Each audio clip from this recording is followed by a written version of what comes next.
আমরা করব জয়, আমরা করব জয়, আমরা করব জয়। আরজিকর কাণ্ডের বিচার চেয়ে সোমবার সন্ধ্যায় একজোট হলেন বাংলার সঙ্গীত শিল্পীরা।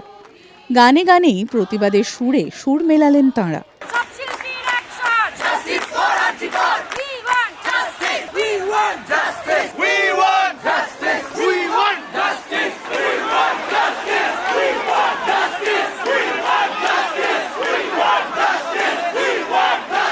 আরজিকর কাণ্ডের প্রতিবাদের দিকে দিকে চলছে প্রতিবাদ মিছিল। এবার পথে নামলেন বাংলার সঙ্গীত শিল্পীরা। পরিষ্কার করে নিন, এটা কোনো মুক্তিযুদ্ধ নয়, এটা শাস্তির দাবি। যে বা যারা করেছে তারা যেন দৃষ্টান্তমূলক শাস্তি পায়, যাতে আমাদের মা বোন এবং বন্ধুরা সিকিউর থাকে। আমার যদি এমন একটা কাজ হয় যেটা আমাকে রাতে গিয়ে করতে হয়, সেটা আমার জেন্ডার নির্বিশেষে আমার যোগ্যতার ভিত্তিতে সেটা ডিসাইড হওয়া উচিত, আমি সেটা করতে পারি কি পারি না। My gender should not be my restriction. Justice যদি ট্রান্সপারেন্ট, ফেয়ার অ্যান্ড ফাস্ট না হয়, তাহলে সেটাকে জাস্টিস বলেন, সেটাকে ছেলে ভোলানো একটা সান্ত্বনা পুরস্কার বলে। আমরা সান্ত্বনা পুরস্কার চাই না, উই ওয়ান্ট রিয়েল জাস্টিস। যদি তোর ডাক শুনে কেউ না আসে, তবে একলা চলো রে।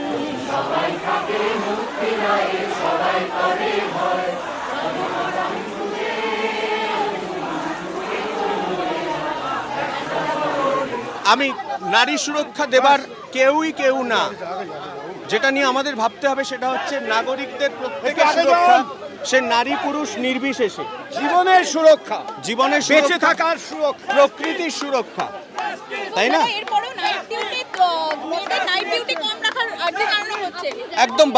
একদম বাজে জিনিস,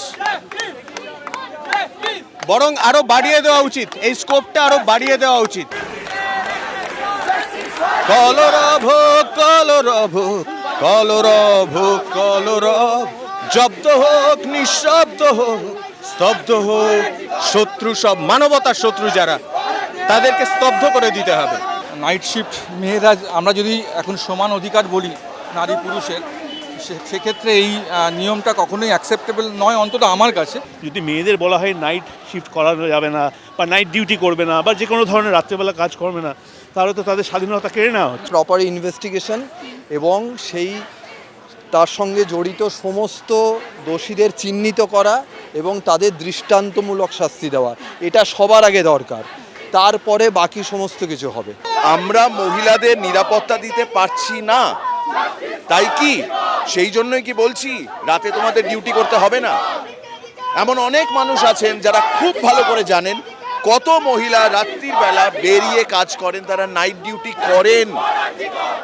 ফোর্সের মধ্যেই মহিলারা রয়েছেন, পুলিশেও মহিলা কর্মীরা রয়েছেন যারা রাত্রির বেলা এমার্জেন্সি ডিউটিতে থাকেন। তাহলে তাদেরকেও বলা হচ্ছে যে তারা ডিউটি করতে না করলে কোনো অসুবিধে নেই, এটা কোনো সলিউশন নয়। আমরা দোষীদের চরমতম দৃষ্টান্তমূলক শাস্তি চাই। তার জন্য কলকাতা তথা বাংলার সমস্ত শিল্পীরা আজকে আমরা মঞ্চে এসেছি। আমাদের সঙ্গে লোপাদি রয়েছেন, আমাদের সঙ্গে আমাদের বাংলার সমস্ত সিনিয়র জুনিয়র সমস্ত মিউজিশিয়ানসরা রয়েছেন। আমরা চাই দোষীদের শাস্তি হোক, এই শাস্তি না দেখে বাঙালি ঘুমোতে পারবে না, এবং দৃষ্টান্তমূলক এমন একটা শাস্তি হোক গোটা ভারতবর্ষ সেটা দেখবে যে এখান থেকেই সেই শাস্তিটা হয়েছে, সারা বিশ্ব দেখুক যে এরকম হয়। কারণ ভারতবর্ষে তো প্রতিদিন প্রতিনিয়ত এরকম ঘটনা ঘটে, আর যেন কেউ সাহসও না পায় এই ধরনের কোনো ঘটনা ঘটাতে, মনেও আনতে যেন সাহস না পায়। তাহলে লগ্নজিতা ইমন, লোপামুদ্রা এরা কি রাত 10টার পরে স্টেজ নেবেন না? সেরকম তো হয় না। আমরা শিল্পীরা আমরা বিভিন্ন জায়গায় গিয়ে অনুষ্ঠান করি, বিভিন্ন সময় অনুষ্ঠান করি, এবং অনেক ক্ষেত্রেই সেটা রাত 10টার পরে, রাত 11টায় স্টেজ পেলাম, রাত 12টায় স্টেজ পেলাম, এটা আমাদের কাছে খুব নতুন অস্বাভাবিক কোনো ঘটনা নয়। তাই এমনি মহিলাদের নাইট ডিউটি বন্ধ করা যেতে পারে, কিন্তু মহিলা শিল্পীদের রাতের অনুষ্ঠানকে বন্ধ করা যাবে? কাজে এই ডিসিশনটা অত্যন্ত ইমপ্র্যাকটিক্যাল এবং খুব সেক্সিস্ট একটা ডিসিশন, আর তড়িঘড়ি নেওয়া একটা সিদ্ধান্ত, এর মধ্যে কোনো গভীর প্ল্যানিং কিছু নেই। লাশ কাটা ঘরে ময়না তদন্ত, আমার মৃতদেহে তোমাদের ষড়যন্ত্র, জানি সব করবে লোপাট, যা কিছু তথ্য প্রমাণ, তবুও রেহাই নেই তোমাদের, রেখে গেলাম আমার গান।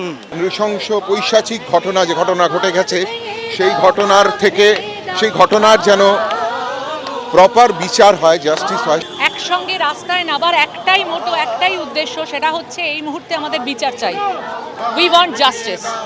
সুতরাং বাকি কোনো বিষয়টা নিয়ে এই মুহূর্তে কোনো রকম বড় বড় কথা, কোনো রকম অঙ্গীকার কিছুই আমরা এই মুহূর্তে শুনবো না, শুনতে চাই না। আগুন জ্বালো, আগুন জ্বালো, একলা রাতের অন্ধকারে আমি চাই পথের আলো, একলা রাতের অন্ধকারে আমি চাই পথের আলো। আগুন জ্বালো, আগুন জ্বালো।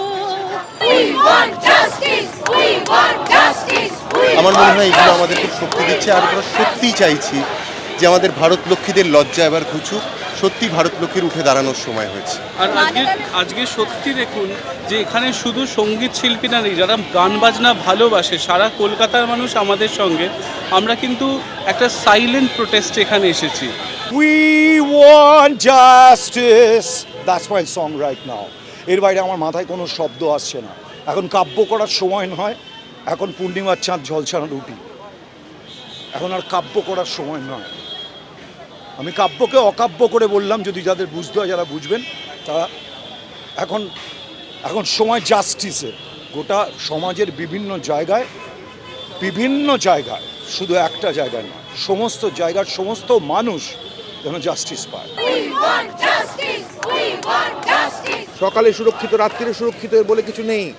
মেয়েদের যদি রাত্রিরে কাজ হয়, তারা যত রাত্রির অবধি কাজ করবে, যত রাত্রির অবধি ছেলেরা কাজ করবে, মেয়েরা কাজ করবে। তাদের কি কাজ থেকে বঞ্চিত করা যায়? তাদের একটা ইকুয়াল অধিকার আছে। গাফিলতি যেগুলো হয়েছে সেগুলোকে বড় করে অন্যভাবে অন্য ডিরেকশনে ঘোরানোর কোনো জায়গা নেই এখানে, সেটা বারবার করা হচ্ছে এবং জাস্টিসটা ডিলেড হয়ে যাচ্ছে। সবসময় যদি আমরা একটা ভাগাভাগি সিচুয়েশন তৈরি করি, আন্দোলন চলতেই থাকবে, কোনোদিন থামবে না। আচ্ছা, যদি কোনো মহিলার বাচ্চার ডেলিভারি থাকে রাত 1:40-এ এবং তার সার্জন যদি বাই চান্স মহিলা হন, তিনি কি সেই ডেলিভারিটা তখন না করে পরের দিন 8:30টায় বাচ্চার ডেলিভারি করবেন? আইটিতে নাইট শিফট, তাহলে কি মেয়েরা চাকরি ছেড়ে দেবে, বাড়িতে বসে থাকবে? এটা কখনো পসিবল? আমরা অ্যাডভান্টেজ চাই না, আমরা প্রোটেকশন চাই। Thank you. নবনালন্দা থেকে সাউদার্ন এভিনিউ হয়ে এই মিছিল পৌঁছলো গোল পার্কে। জীবন পূর্ণ করো, জীবন পূর্ণ করো।